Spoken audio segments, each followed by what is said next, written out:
We began a new week of morning shows and in-studio guests here on WRCO. I'm Phil Nee, joined by Mayor Todd Coppernoll from the city of Richland Center today as we get an update. Well, good morning, Mayor Todd. Hi, Phil. Thanks for having me back. Awesome to have you here. I think even more optimism with each month that goes by in the year. You know, you hit March and people are already looking ahead toward better weather, right? Well, for sure. You know, when I was here 4 weeks ago, I said that. I said winter's going to get some licks in February, which of course it did. But I said when I'm back, it'll be early March. We'll have a lot of the snow gone. We will have been teased by spring a little bit. And I do see some signs of spring around town. I've seen a few robins, a couple buds on some trees, and Dewey Houston's back outside. So it's got to be spring, right? It's got to be spring. Sure sign, huh? Well, and you know, and they always say in spring, you know, that's when love is in the air. Yeah. And I'm reminded, it's funny, you know, we all have our romantic pasts. I'm in a wonderful marriage with Kimmy now, but I'll tell you, back when, a lot of people don't know this one, Phil, when I was 5 and she was 4, I was briefly engaged to Barb DeLapp. Oh, really? Yeah, I was. That was a true story. I proposed marriage. She accepted. We told the neighbor kids. But about, say, maybe 15 minutes later, Sesame Street came on. She went in the house, and the whole thing just fell apart. You know, my introduction to romance.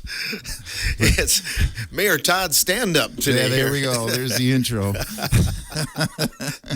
Back in the day, the usual spring announcement at Ithaca schools from Mr. Majeski was, spring is a time for young love to blossom, but not in the halls. Not in the hallway. I knocked that off. Yeah, knock that off. I'm sure the dances were well chaperoned, too. They were, absolutely. We start off on a lighter note, and one of the things I wanted to ask you about was Panorama Estates. Do you have any update on that today? Sure do. So, as a lot of your listeners will remember, we announced a few months ago, I believe it was December, when the agreement got signed, the amended, updated, improved agreement was signed with the builder out there. Originally, when the project was launched, the idea was to get 3 apartments buildings built out there, one at a time over a period of many years. And the first one was built on time. The second one was not, mostly due to the run-up in construction costs brought by the pandemic, which was a very real thing. We all know what inflation did. Well, we worked with the developer. It took longer than we wanted it to. It took longer than they wanted it to. But we got to a better agreement that will now call for buildings 2 and 3 to be built simultaneously. And the document states that the groundbreaking will take place no later than the 15th of June of this year. And I noticed there is a piece of construction equipment sitting on the grass up there. So I have been in consistent contact, as has Jason Glassbrenner, our Director of Public Works, has been in consistent contact with the builders. We have heard of no snags. We're expecting construction when they're ready to go, spring or early summer. And that will bring 92 new apartments to the city, which I don't think has ever happened in one move in Richland Center's history. How long do you think before they're all filled up? Yeah, that's a good question. And honestly, that's for the builders to do, right? That's their business to get them filled. But what they told us is they would build them. They'll start the foundations, they'll stagger them just enough to get the foundation in and done on one, and then start the other one. So the focus will be, as far as we were told anyway, to fill one building before they begin to rent the other one. Again, that's their business.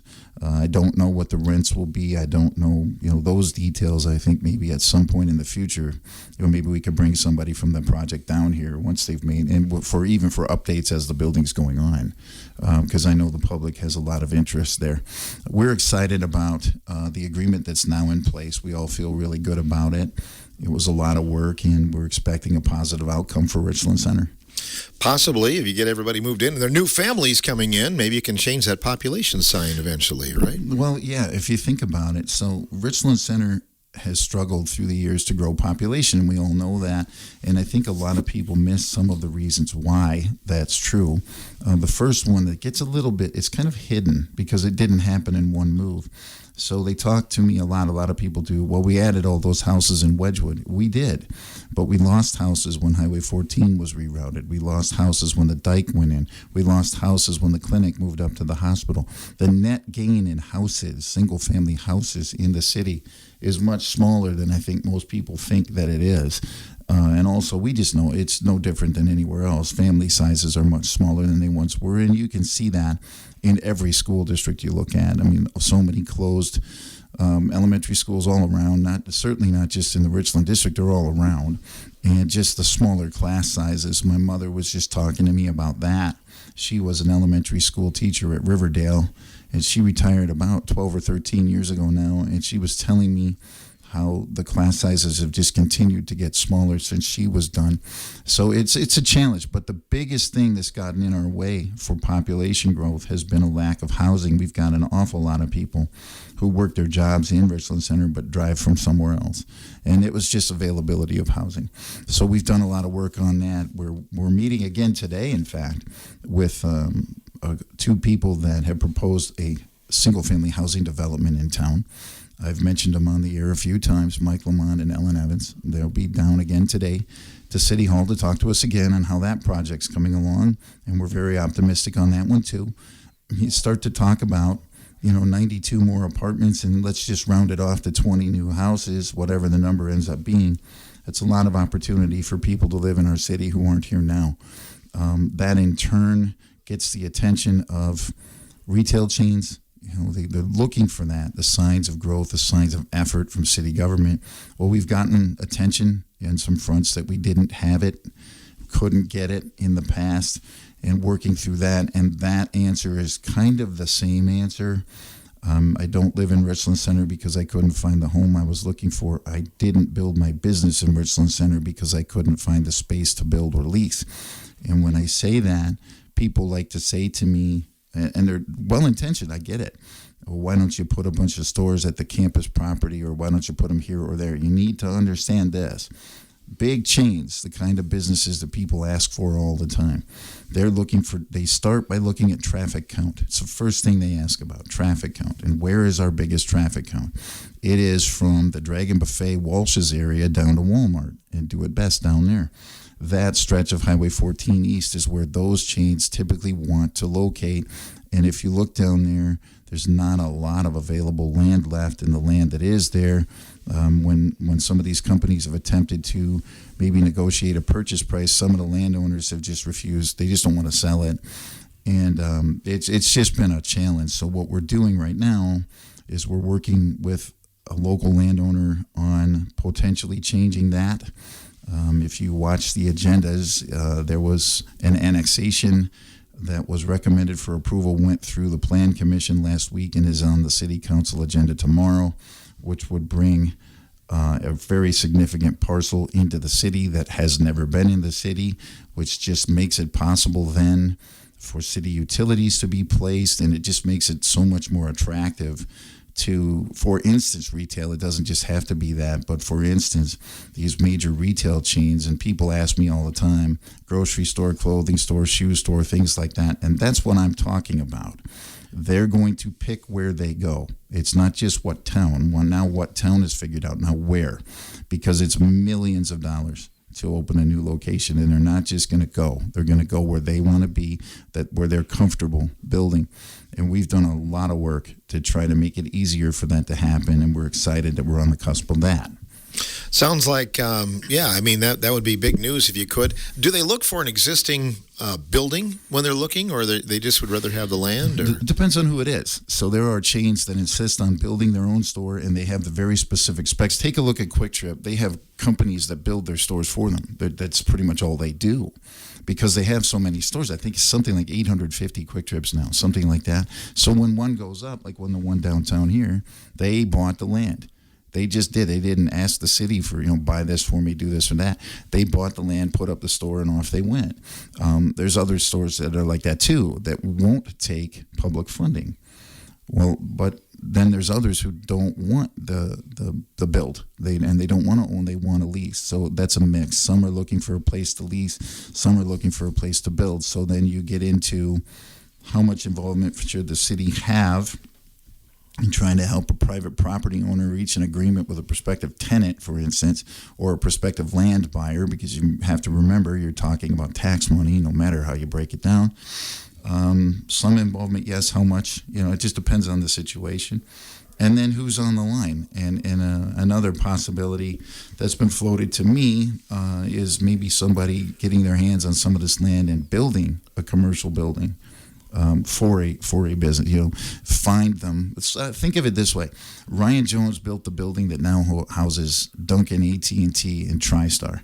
Okay, so there's two businesses that are not locally owned, right? The two franchises over there, and then one locally owned business.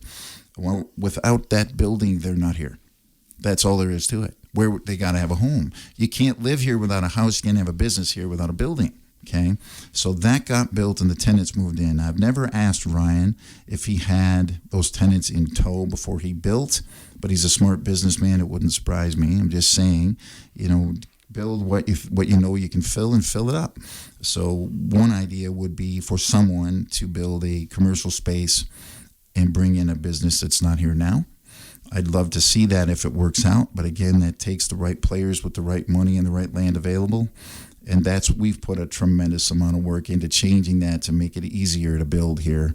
And I'm hopeful and excited that we might be on the cusp of some of that getting here. Construction-wise, Mayor Todd, any streets being worked on this year, anything like that you can let us know? We didn't put in a street project this year. We took a year off. The reason we did that is we know, myself, the city administrator, the city council, we know. So you watch the news and you see all the city referendums. They never end. Cities and counties and school districts, it just never ends because funding, municipal funding has gotten very tight. And inflation, of course, ran up faster than any tax base was going to grow to support it. So we didn't do a street project this year to just kind of reset, reevaluate, because when we do the budget for 2026, there's going to be some challenges. There's going to be, some give and take going on down at City Hall. There's no way out of it. There's no way out of it. So we just spent this year, we didn't do a couple of things just to kind of hold some money, keep working. So in other words, so that the department heads and the administrator aren't trying to figure all of this out in a short window. We're trying to use the next several months to get a handle on where that budget's got to go for next year. Of course, with the combination of things in mind, the needs of the city and the needs of the taxpayers, right? You don't hit them all. You can't. You got to be careful with how much you tax people, and we have been. There's no question about that at the city that we have been. But then you have to look at where inflation ran up, and now it's a juggling act, and that's just part of the deal. When that's no different than a business owner or a homeowner adjusting their budget. And the city's going through some of that. So for this year, we didn't do a street project as we've been doing every year for several. Now, we will be doing some more overlays, and an overlay is like a 1-inch. Basically, think of it as a giant patch. It doesn't look like a patch because it's pavement on the whole street, but it's a 1-inch layer of new pavement on the top of the street underneath. And we've done a lot of that through the city to try to help some of these streets that there's just never going to be the millions of dollars available at one time to completely rip all these streets out and do it. It's just never going to happen. So you have to pick and choose the infrastructure projects you want to do, and in the meantime, you make the rest of the streets the best you can. And in infrastructure, I think we should stop calling them street projects. They're infrastructure projects because oftentimes, sure, it's new pavement, but it's curb and gutter. In many cases, new storm sewers, sometimes in places that have never had them and should have. We've done new water mains, new sewer laterals, all of this stuff. It's not just pavement on the street, so it is involved. It's the city budget, but also city utilities, and it's some of these things that we've been able to do should have been done a long time ago. But again, it's tough to pay for all this in a small place. It's really, really expensive to do streets, curb and gutter, storm sewer, and all that. So you got to plan for it, do the best you can, and kind of map out, say, 5 years at a time, which we just completed a 5-year plan and chose to just put a 1-year gap in to kind of make sure we plan the next 5 well. You recently had a community forum, and that went with the city and the county and the school. And did you have good response for that? We did. That's the second time we've done that. The first time we did 2 sessions, one at 11 a.m. and one at 6 p.m. This time we just went with the evening session, and representatives were there from the city, the county, the school district. We had a good group and from the Simons Foundation too, from the Simons Center. Some folks there from that group as well. All of us just kind of gave quick updates on what we're working on, and then just open the microphone for questions. Ron Fruit was moderator, and did a great job. And some great questions are always asked and answered. I would say probably this time, the first time last year, the school had a referendum on the ballot, and that got most of the attention. This time, probably more than anything else, the campus property, which I think is perfectly understandable, that people want to know, they need to know. And again, that's, as I've said before on this program, right now that's in the hands of the county board and their campus reconfiguration committee, which is because the county owns the property. Yes, it's in the city, and yes, the city will have to will be having some involvement in there in what goes on next, but not yet, not until the county is ready to really talk about what they think they want to do. And I don't know. I think they don't know. Just imagine yourself in a position where you've got multiple buildings, all of them, every one of them, had a great amount of deferred maintenance, which means there's a lot to fix. And when I say a lot to fix, that's a lot to fix to make them what they were. I'm not talking about making them something new. I mean making them as best as they could be what they had been, is the best way I'll say that. And now, what? If you spend millions of dollars, tens of millions of dollars, to make those buildings a 2025 version of what they were built to be, the campus isn't there. Well, so now what? So do you rebuild them? Do you not rebuild them? Do you sell the whole thing? Do you keep some of it for the county? Do you tear some buildings down? And when I say all of these things, the bridges need significant repair. One of them is being done this year. And also, a lot of people don't realize how much of that property is floodplain and can't be built on. The buildings were built where they are because that's the area where there is not floodplain. The floodplain covers the entire parking area. It's within a few feet of the gymnasium wall. I mean, it's a unique property. It's very valuable. The beautiful location. It's got tremendous potential. That's why the campus was there all that time. It's why the county has their hands full trying to figure out which thing is the best thing going forward. But this isn't easy. This will not be easy. The county was left with a giant headache, to be really right to the point. I mean, the UW system just said, we're leaving. They just left, guys. There's a bunch of stuff in those buildings that they just left behind. There's a big cleanup out there. Before you make something new, there's a big cleanup necessary on that property. I feel for the guys at the county going through this. I do. When Tony Kurtz was here a while back, he talked about going on tour with Chairman David Turk, and he was saying it was just like they walked out like a Twilight Zone, like it was people vanished and everything was left behind. Yeah, I wasn't on that. I'm city and the county didn't invite me, and that's okay. That's not a problem. Just pointing out if people want to know, I was not in that walkthrough, but of course Mr. Kurtz, I think, requested it and went through it with several representatives of the county, and I heard from Dave Turk within 24 hours how much stuff is just sitting all over the place, all through those buildings. And like Mr. Kurtz said, it's like somebody just it's like Chernobyl. Mm-hmm. There's your analogy. It's like here's what used to be. There were people here. Now we got everything for humans and no humans. That's what I would say. And just imagine that. You've got buildings that have all kinds of things going on with them, and within each building, there's who knows what sitting all around. Here you go, guys. Make something good happen. They will. There will be a positive conclusion. The community will benefit from what comes next. It's just a lot to sort out over at the county. Now, to their credit, and also to the city and to the Richland School District, a lot of credit. City utilities, a lot of people. Simon's Foundation, trying very hard to work together and to think as one where we can. There's things that can't be done that way, but when we can, get together, talk it through, try to find solutions that might be mutually beneficial. And there's two reasons. The first one is just because that's common sense, two birds, one stone whenever you can. But the other one is all of us, we live here too, and none of us have won the Powerball. And we always think through the eyes of a taxpayer, because we are taxpayers, every one of us involved, and we really try to improve efficiencies and to get the things done that have to get done while trying to keep a handle on what it costs to do it. It's really challenging, guys. Imagine for yourselves, look what inflation did in anybody's household, in anybody's business. Well, naturally, the city, the county, the schools, Southwest Tech, everybody, we're living in the same world, and it happened to those entities as well. It's a real challenge right now.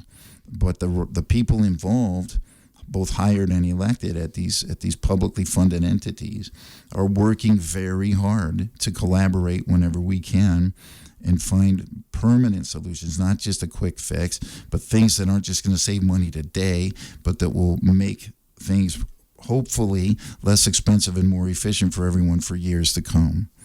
There's a fine line between being sentimental, and being real. We'd all like to see it still open and still being used, but it's not going to happen. No, it's not, and I've commented on that several times. Don't like it at all. I don't like it at all. But now what? We've just said it. We've got abandoned buildings full of stuff. That doesn't work, guys. It just can't work. And so now what is the process that's being sorted out? And everybody wishes now what had a tomorrow answer, right? Let's just get out there and do something right now. Well, there's too many layers. When Mr. Kurtz walks through with county officials and is moved enough to come down here and make some pretty direct comments about it, that's from the state level. Okay, that's not just the people living on 4th Street anymore now. I don't know. I don't know what to make of that yet. This is new news. This is fresh. I'm sure we're all going to hear about it plenty of times here, but I don't know. I just know this. There's really good people working very hard to find the best solutions available for the city and the county right now, both on the campus property and several other things going on in the community. And I'm really grateful that not just myself, not just anyone from the city, but that all of these other groups have seen that need and been willing and cooperative to get together and try to find the best solution. That wasn't always true here. It wasn't true when I was first elected even, which is only 5 years ago. That was not happening. It is now. I said this once before, but it's a big deal, so I'm going to say it again. The very first person that approached me and said, how about trying to find a path to get together and help everybody was Marty Brewer. And that's, he's not with us now, but he first approached me in the parking lot outside the courthouse with just a simple hello because we'd never met. I'm the new mayor. He's the new county board chair. He started the conversation that has led to where we are. And you see the East Hall building is now being used by the school district is the great example. You see the community resource officer in the high school, which has had a tremendous positive impact on the culture in that school.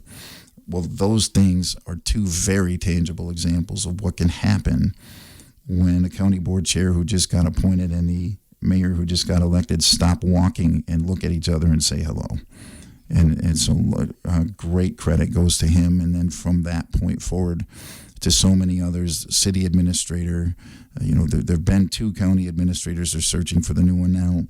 Both Clint and Candace were involved in this. Dave Turk after Marty, now Derek Kalish and so many others from the county, different county board members over there, Josh Elder, and then coming over to the city.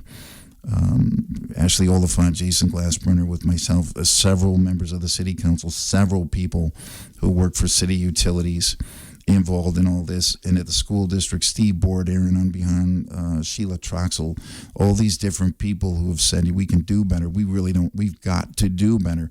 And then you get people from the public, and I'm going to aim that one right at the Simons Foundation. Nobody there is elected to anything, but they care, and they've all lived here a long time, and they're not just trying to have today go well, they're trying to build tomorrow with us. And they come in there and they say, what about this, and have you thought of that? And they've raised money to get some new equipment into Simons, which it needed. things like that. And we're trying to grow that. We're trying to build that network. I would love it if some of the businesses in town got involved in the same meetings with the elected people. Hey, you can tell us what you need, but we're going to tell you what we need too, because we all are here, and you're dependent on us and we're dependent on you. So let's all work on this. Let's all do it. That's where in a small community, there's no other way. There's no other way. There's not going to be a miracle cure that dumps a bucket of money on the county, on the city, on the schools. There's no pot of gold. There's no rainbow. It's not Saturday morning cartoons. You got to work and you can't stop, and you got to collaborate and you can't stop, and you got to communicate and you can't stop. And we got the train rolling.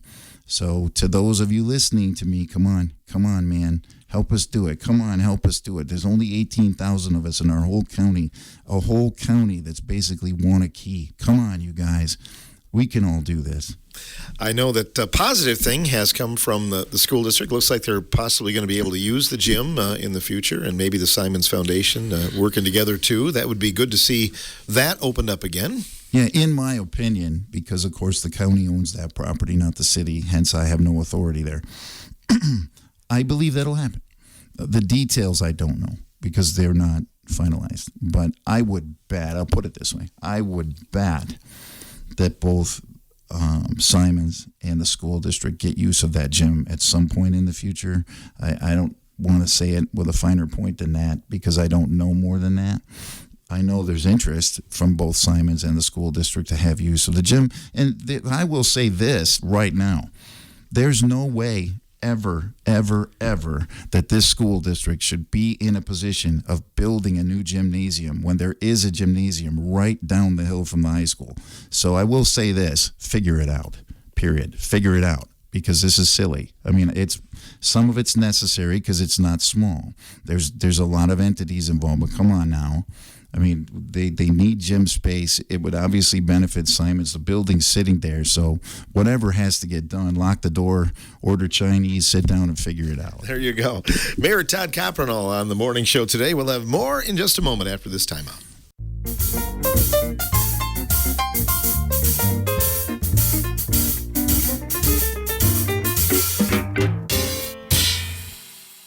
Mayor Todd Coppernoll from right here in Richland Center, our guest on today's morning show from WRCO, solving the world's problems, or at least city and county problems here today, trying to. I had a call over the weekend, alternate side parking. Is that now history? Yeah, we're done. Several years ago, I was an older person, so this would be 2019, right before winter. We shortened that. It was 5 months. It's 3 now. It only runs December through February. We're done. Relax, park in the street. Okay. Yeah. Park anywhere you want. Well, preferably along the curbside. Yeah, hopefully, yeah. Right? Not on someone's lawn or something. Yeah. There was an announcement about Flag Park, too, recently. Does the city have something to do with that or not? Well, nothing that I'm ready to talk about today, but possibly. There's a lot of... as we head to spring, this is the time you're going to hear more things about all the parks. That's when those things come up, right? And then, of course, we'll be gearing up to open the Aquatic Center, and we'll probably be talking about that. But I don't really have an update right now on any of that. Maybe that's 1 or 2 meetings off from really being discussed, and perhaps one of these times I'll bring Mr. Glassbrenner from the city or Mr. Elliott from the park board down here with me and do some of that discussion of what's going on in there, because there's so much going on in there. I mean, the parks are a critical part, all of them, Flag Park, but every park in the city, critical part of who we are and what we do here. But I don't really have an update to announce today on any of it. Yeah.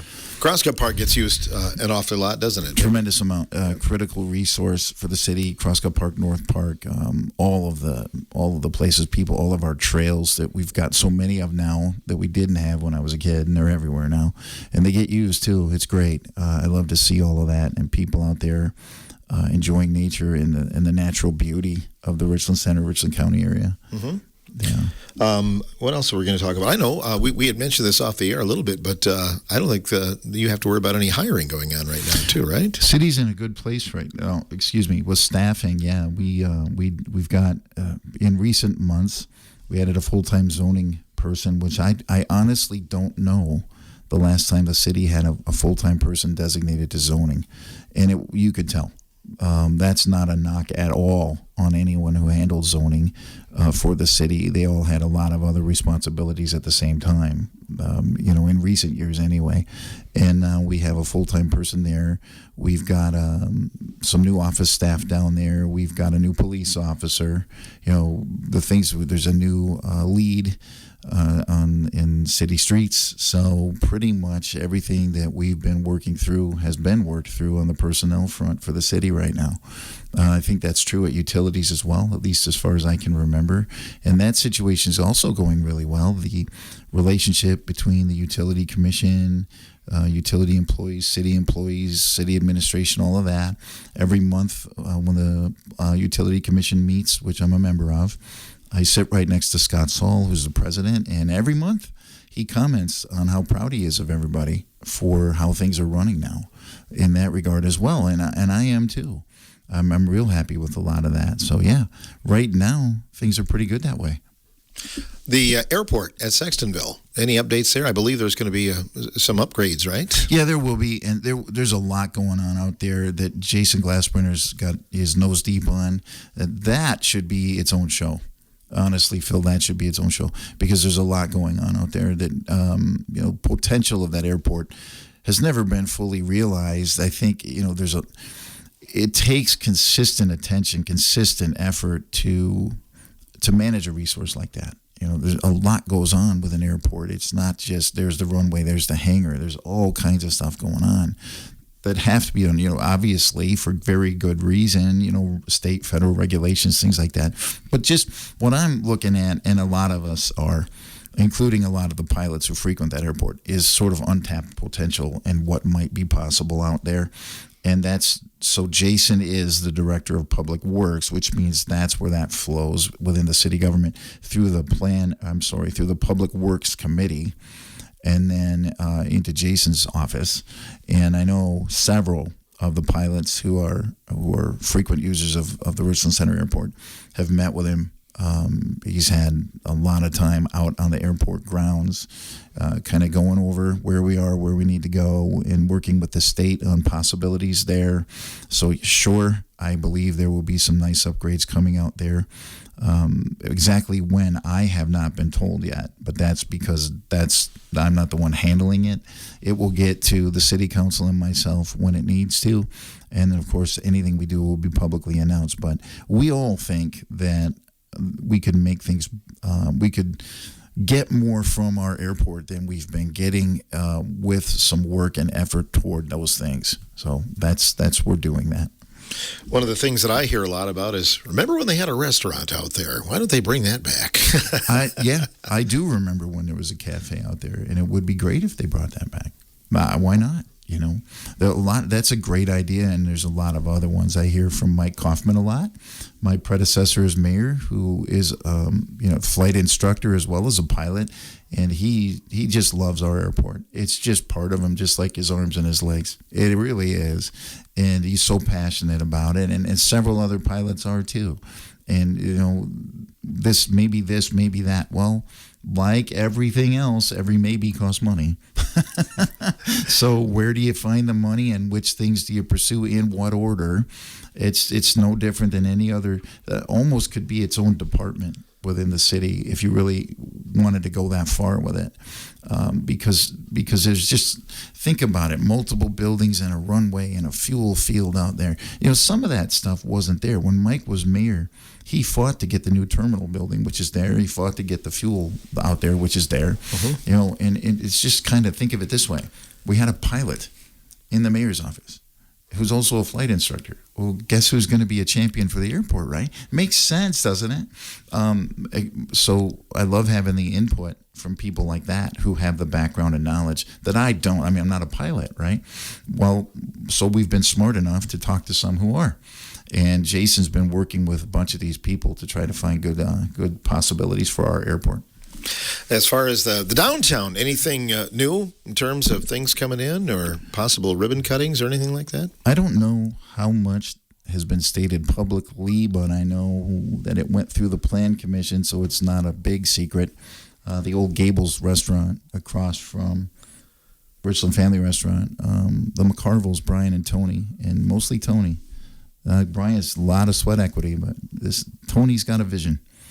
Tony's got a dream for a business she's trying to bring there.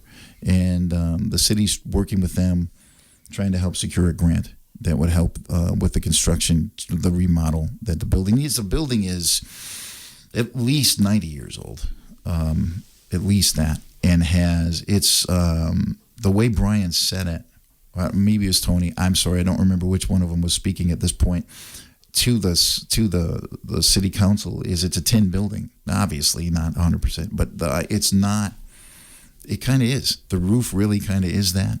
It's a thin wall tin roof, old building with a lot of local history and a lot of charm. In other words, a lot of potential that's going to need significant updating. And a lot of updating was done by the prior owner, and everybody knows that. They put great effort into that building and did a lot to it. But to get it to where it really is going to have to go, there's a lot more work. So the city's working on a grant there, and I'm really hopeful there. The McCarvilles love Richland Center. They just love Richland Center, and they are champions for any possibility to grow this place, whether they're personally involved or someone else gets it done. And they're just so good-hearted and positive all the time. Every time I meet with them, they're just, hey, how about this and that? And wow, it's great to see you. And what else can we do? And that's one thing they've got their hands on. And it's too soon to say, but I believe that will happen. And it'd be a fun new thing that Richland Center, I don't think, has ever had. So I'll leave it at that. Well, it's a historic building, too. And, I mean, I like to see those historic buildings preserved because there's a lot of history there. Yeah, isn't it? Man, I mean, it's so one of those things that just comes with being the mayor. The first person in my office wants to preserve that historic building, and the second one can't believe we aren't tearing that down because don't you know what you could build there if that wasn't in the way? And it's a balance, isn't it? I mean, you have a culture, you have a history here that you need to be grateful for, really. So many of us that grew up here, you look around, you don't want to lose everything that was there when you were a kid, when your grandparents lived here, all of that. But then you do have to remember, we're kind of tucked in the hills. We're next to a river. There's a lot of places you can't build, and there are times when the old building can't stay anymore. And it's, I still hear about the old high school being torn down. I get it. I went there. My sister went there. Our parents went there, and on back to the list. But it was the right choice. It was the right choice. There's things up there now that couldn't have been built. The parking for the hospital, but also those apartments up there wouldn't be there. So it was the right choice. But there's people who hate it. When the park was changed to put the dike in, I get it. I played in that park from my earliest memories. I absolutely did. And by the way, I've said this on the air once before, but I got to do it again because it's fun for me. Tom Delagrave's a friend, a local banker, great guy, and I want everybody to know that I got a bases-loaded triple off him on the diamond closest to what was then the A&W at the park. I just thought I'd mention that in case Tom's listening today. And if you run into him, tell him I said hi.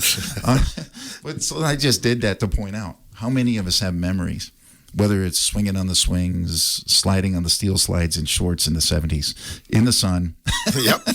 But all the kids that played football, baseball, softball, whatever sport, down there in the park, or just went family reunions, high school graduations, that structure's gone too. Another example, to get the new community center, that had to go, and a lot of memories went with it. So, there's always going to be some of each side. Keep that one, but you can't keep this one. It's part of living. It's not fun all the time, but you have to make those choices. Mm-hmm. Yeah, I get it. There's been a great effort for the auditorium, too. And they're, making progress every year that goes by, it seems. I want to plant a seed on this. I just kind of want... there's a lot of emotion in this, too, and it's all well-deserved. But think about something for a minute. A lot of effort has gone into refurbing the auditorium. First to saving it when it could have been demolished, and then improving it, okay? There are people who want the same to be done with the Copper Top Theater at the campus, and that's because of their long attachment and emotional history in the building. And we've got performing arts in the high school. We have 5,100 people here. We have a county with 18,000 people in it. It's a small tax base. Do we need 3 venues? I'm not gonna give you your opinion. I'm going to let you form your opinion, but I'm going to repeat what I said. We are a city of 5,100. There are no other cities in Richland County. The entire county, about 18,000 people, okay? Small county. Look on a map. I've said that many times. Look at how small Richland County is compared to any of our neighbors. The Richland Auditorium has had a great amount of work done to refurb it. Elevators put in a lot of work. We've got the copper top out there as part of a whole campus situation that needs to be sorted out, and we've got the auditorium in the high school that has had some recent upgrades, part of the last referendum from memory. Great, and I get it. I get the desire to have any of them, and I think you could build a case to have any of them. But remembering that right now, the school district is supported by taxpayers. They own one. The county is supported by taxpayers. They own Copperton. And then the city no longer owns the auditorium, but there's been a good deal. There was a large grant that put the elevator on that building. Do we need 3 venues in a community this size? I'll just stop right there on that one. That's just something for people to think about as we go forward and we decide where to allocate resources. I think that's very important. We're into the third month of 2025. Some goals ahead here for the city, some things that you'd like to see during the next months of the year? Yeah, for sure. As I mentioned early in the broadcast, we're meeting today with the builders who want to put some houses in town. Got to stay on it, always. Mm-hmm. I mentioned again on tomorrow night's city council agenda an annexation of some land that's been recommended for annexation by the city's plan commission that may make it easier for some commercial development in the future. Excited about that. Needs to happen. Very important. Needs to happen. Guys, if you want to get businesses that aren't here now, you better understand this. The big ones want to be on 14 East. They want to be on 14 East. Start at Dragon Buffet and go down to the Walmart area. That's where we are at this point. That's where they want to go. Most all the time. Obviously Quick Trip was an exception. They built downtown, and there's other businesses that might be willing to do that. But the first request from almost everybody, because they just look at the traffic count, that's where it is, and they want to go that way. That takes available land to build on. It's critically important. It cannot be overstated. That must improve for commercial development of the city to improve. Okay, and then Panorama getting started, wonderful for the city. Potential of a new housing development with people that are really enthusiastic about Richland Center, that bought land and have thrown themselves into the project. Wonderful possibility. These are the reasons I ran for this third term, to get these things done, and we're making real, obvious, tangible progress. It always takes longer than you want. There's always headaches and obstacles along the way, but if it's worth doing, you don't give up. You go till you're done and you get it. And we're starting to reach those points, and we're doing that because a lot of people have bought in and they're helping push that snowball down the hill. All right. You'll be having office hours again today, then? I will be down there today. I'll be meeting with the city department heads at 1 o'clock today. I've got several afternoon appointments, but don't worry about it. If you need me, just come on down. I'll make sure you get time with me if you come to see me today. All right. Always a pleasure. Thanks for coming in today. Hey, thanks, Phil. Next time I see you, the basketball tournaments will be wrapped up. I don't know, unless maybe the Badgers can make a deep run. That'd be something. Maybe sure. They can. A good team. So congrats to all the kids in the area, all the schools who participated and are still, in some cases, in winter sports. Good luck to the spring teams. Go Brewers, kicking off spring trainings rolling. Go Packers can start signing guys in 10 days. It's a wonderful sports time. The weather's getting better. We got 62 degrees in the 10-day forecast. Got to get through a few days of spitty weather, and then comes the warm because it's March, and that's what we do. But hang in there, guys. Spring is right around the corner. We're almost there. Get outside, have some fun. Phil, I'll see you in April. Excellent. Mayor Todd Coppernoll from the City of Richland Center, our guest on The Morning Show.